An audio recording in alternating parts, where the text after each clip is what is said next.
For those of you who don't know, our Discovery programme is just here highlighted. So it's really Portsmouth Harbour, Langston Harbour and Chichester Harbour. This is the main area we're focusing on. Solent Harbours is actually quite a big area, so we're just focusing on this little bit here. On Google Earth, if you have a look at it, it looks like this. And if you're coming into Heathrow, Gatwick or Southampton airports, it will look like this. It's really iconic, it really sticks out, it's absolutely gorgeous. This is our Discovery zone. So now, where'd you go? If you've got such a nice area, we've got stuff. We've got, there's hulks, there's shipwrecks, there's stuff coming out of the sediment, there's stuff coming out of the seawalls, there's stone bastions, there's castles, we have prehistoric landscapes, we have old landscapes, flooded areas. Out here in the Solent, there's probably the old bit of mammoth or cave lion, saber-toothed tiger, etc., megafauna. It's really difficult to choose where to go in the Solent. And instead of going for an area, instead for this reason, I went for a theme and looked for the theme in a particular area.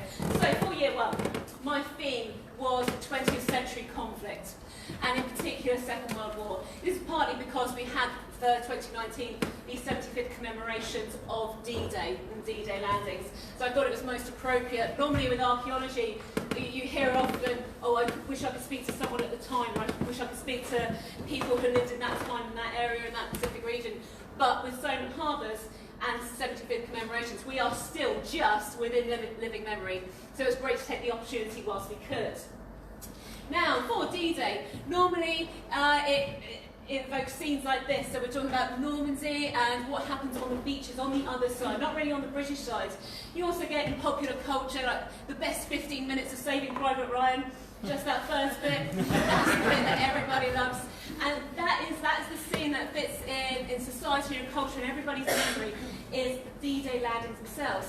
However, in order to have these landings out in Normandy, you actually had to have an infrastructure in Britain, in the UK side, and along the south coast. And that gets very little attention. I wanted to see what was still there. And I know recently we did have an Appledore recently scheduled here. These are practice landing craft. So troops would get on there and practice running off, shooting, etc. These have been scheduled. So there is occasionally you do get bits and pieces, but not a huge amount. But the landing craft is really, really important to what we're doing and what we're looking at. We have to understand the technology of landing craft, the different sizes, the different types of LCTs, LCAs, LCI, lots and lots of coding. All of these landing craft here, mostly Canadian because they've got that little red tag on there at the top. This is Southampton water here. But the landing craft was so important to the war effort.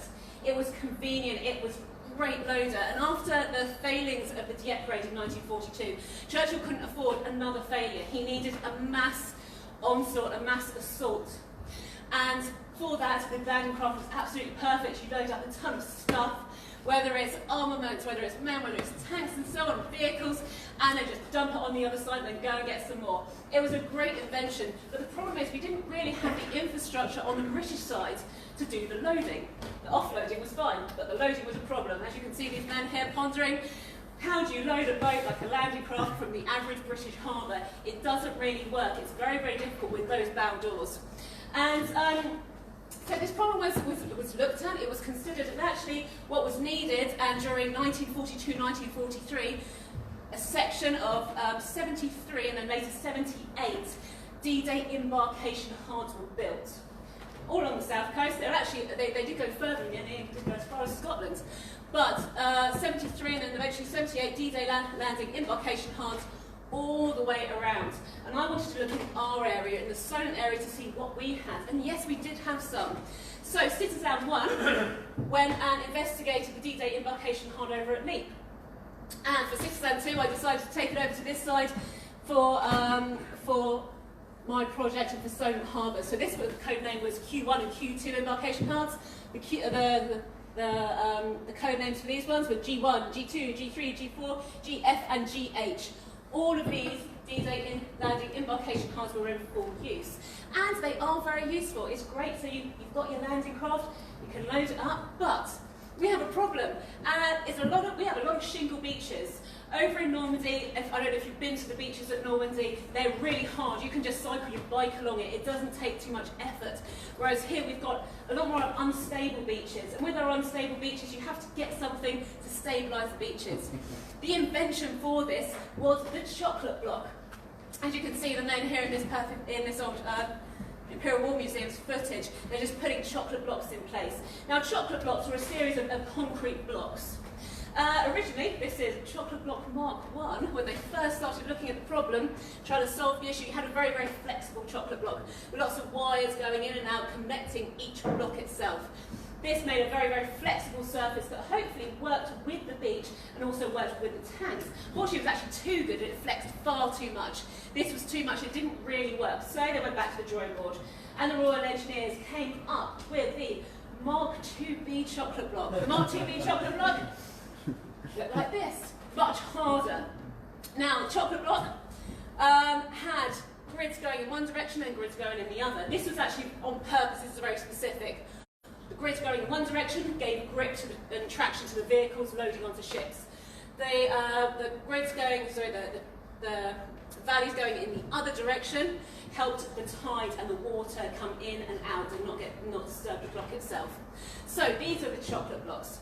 And with a successful Mark IIB chocolate block, they were rolled out over all of the all the embarkation hards. So this is Gosport, this is Stokes Bay, this is GH. So this is GH. GH is just having its chocolate blocks loaded there. And this is also Gosport, this is Stokes Bay at G1, and this is Gosport, this is GF. And you can see this, the adapted Valentine tanks for amphibious assaults over here. And these are some local Gosport people. Apparently there's one girl, I think it's this, no, sorry, boy, this one here. He's the only one alive left in this picture. So we have just enough time to get some more archive, and just enough time to get some more direct information and interviews about, what this surface looked like, because this is all in secret. This is all in secret, away from the Germans. No one's supposed to know about it. And so these are great little bits for oral archive and getting the final snippets of information. But with all this, what actually is left on the ground? First of all, we've got to look at things like, we've got to find the dolphins. That's a good place to start. Then we've got to find the chocolate blocks. That's also a really good, iconic thing to look for. And the final thing are the aprons. Now, the aprons are as this red section here. So you have your two landing craft. These are the dolphins in the middle. There'll be chocolate blocks all over here. On the apron is a specific shape. It is designed specifically to load vehicles and armaments onto landing craft. Because remember, they all had to be reversed on. Once you get to Normandy, you had to be going out firing, not going out reversing. So this particular design is so vehicles can come around here, go up and reverse. Or if you're loading on landing craft B, you can go across and then reverse in. It's a very specific shape. So now I had specific shapes, I had to go down to my areas and have a look and see what was left. So for my first areas, G4, 1, 2, 3 and 4, are down here at Stokes Bay and Gosport. Down there, I knew that there's stuff going on because this is Canadian footage of Stokes Bay and Gosport. So there was definitely a lot of activity, a lot of things going on, a lot of stuff happening. Not only do we have that, but I've also got a lot of the armaments, the equipment, the tanks that get loaded on board these ships. It's really awesome just to watch footage and stare at it. It's silent footage, but it's great just to see them and how they carefully load on and how it all works and how the structures work together. But this infrastructure was vital. So, an old map. Looking down, and as you can see, that's G1 embarkation hard, G2 over there. If I put the modern map over it, this is what it looks like today. So G1 and G2. There are suspiciously two concrete sections, concrete slabs, there and there. And if I go back, I highlight it, and then go back to the original map, you can see that those concrete slabs are those embarkation hards. They are still there today. What are they today? They are two car parks. And if you look specifically, Gosport City Council didn't design the car parks in this way. These car parks were designed on the basis or of the footprint of those embarkation hard aprons. And with that, it's recycling in action. It works. It's still there, and they pretty much kept true to the original shape. Also, when we go down there, if you actually stand down and look at these car parks, that's when it starts to get really nerdy, because you see other people watching you whilst you inspect this concrete. You go, oh, this concrete's much older than this concrete, and the concrete suddenly starts to become interesting. And before you know it, this is the most brilliant thing ever. If you look out further onto the beach, we go and we find, so it's me for scale, because I didn't know the scale thing, but out here are the chocolate blocks. They're broken up. They're not quite the same. They're starting to fall out to the sea. I did notice some in the caravan site behind the trees here. There's a load of chocolate blocks there holding up a lot of caravans as well. But they're starting to break up, and I wanted to really get down there and get this recorded before it starts to go, because they are breaking up. Now, some chocolate blocks are looking like this now, some aren't so bad. This one came up in the storm 2 weeks ago, and not only does it look pretty much good as the day it was moulded, it's still got some imprints of some letters. We've got R and M here. No idea what they're for, but it's great to see, and it's the first time I've ever seen any kind of letters imprinted into the chocolate blocks. So, the plan. Hardy students from Southampton University on a very, very, very cold, windy, horrid day. So we give them the RTKs, we give them grants, go out and go and start recording stuff. They've only just started. The idea is that we're going to train these students, who are eventually going to be the volunteers of the future, the archaeologists of the future. They're going to go out, they're going to have a go with the equipment, they're going to work on this, and they're going to record the site, but they're also going to be our lead volunteers when we have other volunteers coming on board. It's nice when you, especially when you have a big project, maybe 30 volunteers or so, there's only so far our staff can spread out and give all our volunteers attention. It's really important that we actually give them more. So with that, what we're going to do is each student, once they're trained up, they're going to have volunteers with them as well, and they're going to go out and do more sites and look at more places. So, the CITiZAN 5th conference, I'll give you the details and the results of what they came up with here at Gosport. There's not just the embarkation hulls I was looking at Gosport, we also looked at the Mulberry Harbour construction sites. Now, Mulberry Harbour was an invention. It was the way to create a harbour out of a normal beach. This is a normal harbour, so you have your pontoons in, you have your breakwater around. Mulberry Harbour, similar. So you have, over here, these are your breakwaters. So you have breakwaters made up of ships and also Phoenix caissons. Phoenix caissons all the way around, and then you've got your landing area just here. The landing craft did not need any of this. Landing crafts were perfectly fine with the beach. But, as I said before, Churchill couldn't have a failure like he had in Dieppe, so they had to get more in. They had to pump more armaments, more supplies constantly, and they had to keep that war effort going. In order to keep the war effort going, to push on through to Paris, you had to have more coming in through this sort of channel, through Mulberry. Now, there were, go back. With Mulberry Harbour, you had 72 separate ports and wharfs dedicated to building Phoenix caissons for the breakwaters around Mulberry Harbour. They're situated mostly along the south coast, a few in London, a few further up. In our area specifically, in South Devon Rivers, we had some because there weren't enough. For 72 separate sites, there still weren't enough to make 146 Phoenix caissons that were necessary for the war effort and for Mulberry. So 3 areas were decided upon for purpose-built Phoenix caissons: over at Leek, over at Gosport, and over at Hayling Island. And with these, this is what a Phoenix caisson looks like. There's all the hull underneath here. Then you've got this scaffolding structure, finishing touches we put on. Once they're put on, they're taken around to Selsey Build, they're sunk until the call for D-Day, and then they're lifted, and then they go straight out. Now, this was all decided upon in August 1943 at Quebec Conference. The Mulberry Harbour construction sites at Leap and at Gosport and at Hayling Island were all built and completed and ready to go by the end of that year, so within 6 months. So it's a massive achievement, especially, again, all in secret. This, unlike the embarkation hulls, which were built for the war effort, these were built specifically and only for D-Day. These sites were never used after. So this is what a construction site looks like. This is the Hayling Island construction site. So in caisson, just to give you an idea of scale, they're absolutely massive things. There's another one down at, this is Hayling Island. Each time you look out for the Hayling Island ferry terminal, it sits up there. It's still there today. And this is at Stokes Bay, again, top secret operation. It's huge. It's amazing that they managed to keep it secret and nobody ever really found out about it. To launch something like this is an incredible effort. You have these massive launching ramps, these slipways. Here's a slipway. This is Hayling Island. And as much as I can tell you about the slipways or the engineering that went into how these slipways work, nothing's quite like watching a bit of footage of it. And here's one at Hayling Island. It's the only footage I've ever found of a caisson being launched.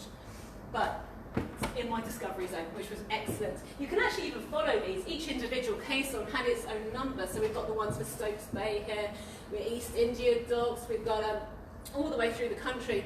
Each caisson had a number, and each caisson can then be tracked, even today. So I know the caissons out in Normandy, that one and that one is from my area, that one's out at Leeds, these ones are from London. All of them can still be tracked today. There is actually a map that does actually track quite a few of these that are somewhere recycled into. This is a museum, actually. It works quite well. So, what's ours look like today? This is the Hayling Island construction site. These are those slipways that I just showed you with the Phoenix caisson just launching. This is what it looks like today. It's a beautiful long car park, absolutely great, and all the little sections that were used for towing and moving the Phoenix caissons along made perfect sized car parking slots. So there's little bits of concrete, and everybody parks each one. They don't go over it, they park in between, which is lovely.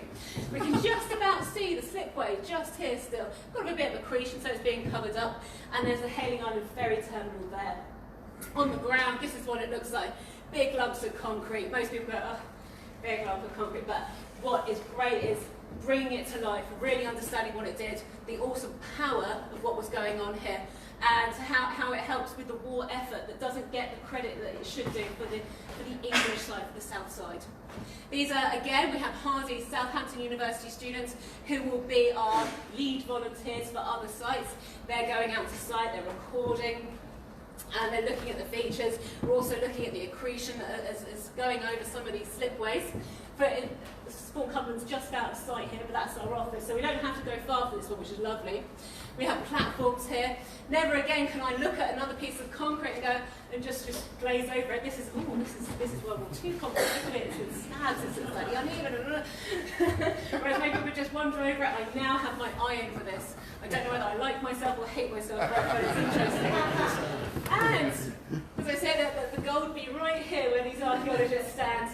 So for the next year, for CITiZAN Conference number 5, we will be going out with students and, we'll be putting out our results from the students from this survey. And we do come across some nice little things as well. For example, this, if you'll tick your head to the side, you hopefully can read this here. If you can't quite read it, it just says in that section there, not to be taken away, reserved for adults. We will do our best. So now I'll let Therese take over, and she'll be giving you an idea of what's going to be happening in the next year of Solent Harbours project.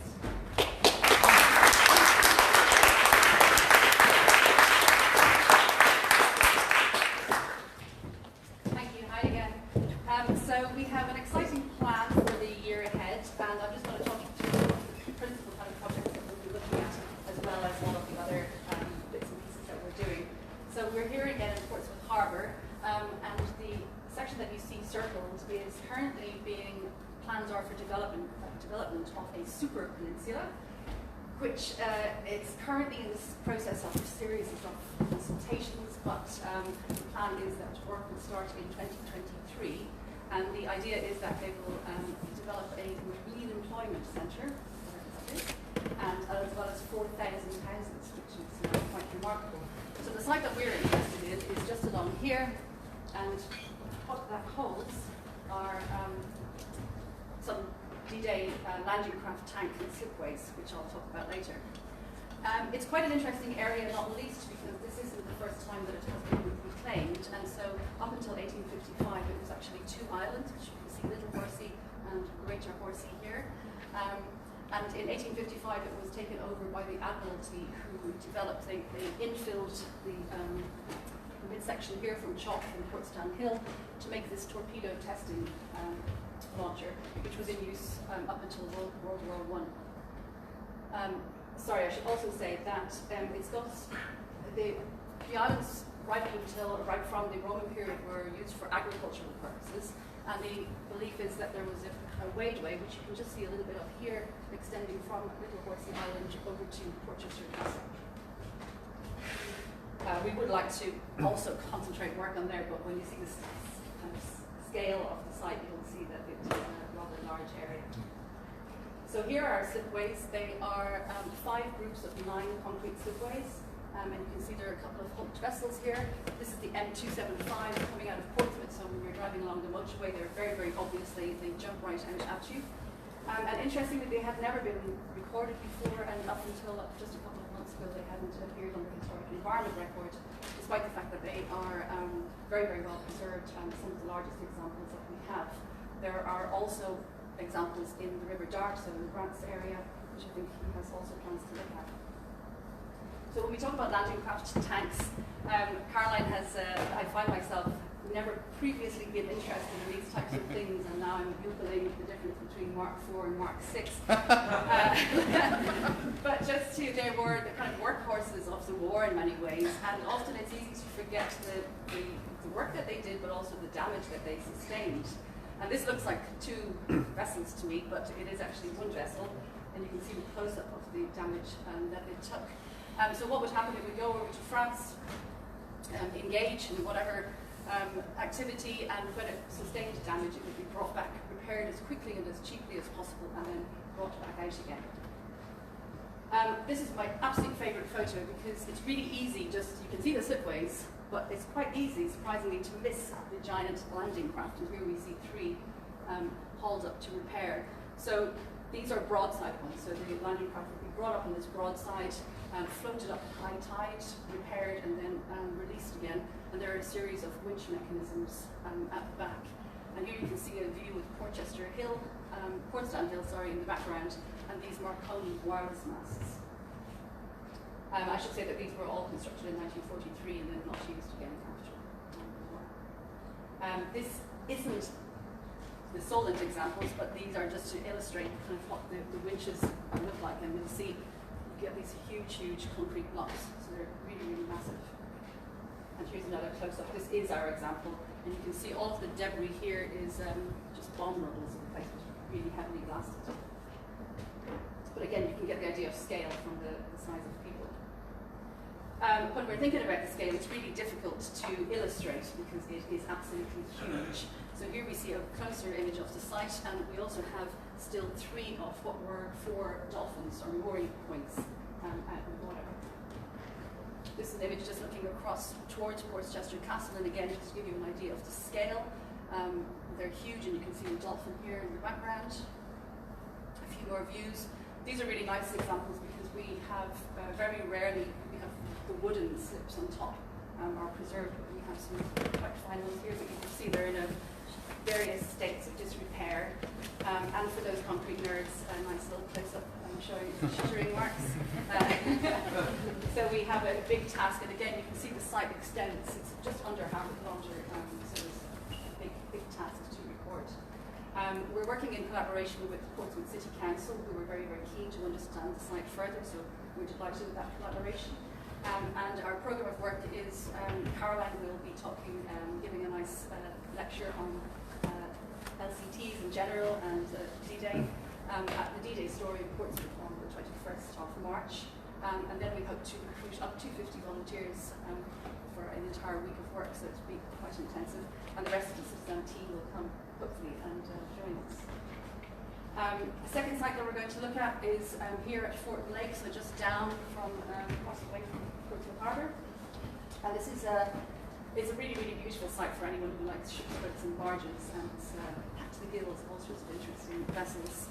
And it really has been studied very well back in 2010 with the Nautical Archaeology Society and the Maritime Archaeology Trust, produced this monograph, but it hasn't really been looked at since. So the plan is to go in collaboration with students and staff from the University of Southampton and some other CITiZAN people to go and do a complete resurvey and monitoring exercise. We'll also be joining our partners at the Nautical Archaeology Society for a revisit to the waterline sweeper 1 and 3, which is in Gosport. and that is in, I'm looking at Peter, I think it's like late July. But, there'll be information on our website. And finally, we have the very good fortune in the Solent Harbours Discovery Programme to have the Chichester and District Archaeological Society on our doorstep. There's a couple of members here today, I know. And they have been really doing amazing work throughout the years at Medmerry, which is a really rapidly eroding coast. Very recently, members of the Society have been out using the CITiZAN app and have recorded all of these nice new features, monitored lots of things, taken really good images for us, which we're constantly keeping our eyes on. And there's all sorts of interesting stuff popping up. It's just an amazing site, so we're very excited to hopefully be able to help this monitoring process. Here you see, for example, a chalk-lined well, fish traps, basketry. This was exposed recently after one of the storms, and David, who's here, made a very nice 3D model of it. More baskets, barrels, all sorts of things coming up. So we hope to get out there and help them to monitor that. So that's just a little taste of some of our activities. As I said, we also engage in a lot of research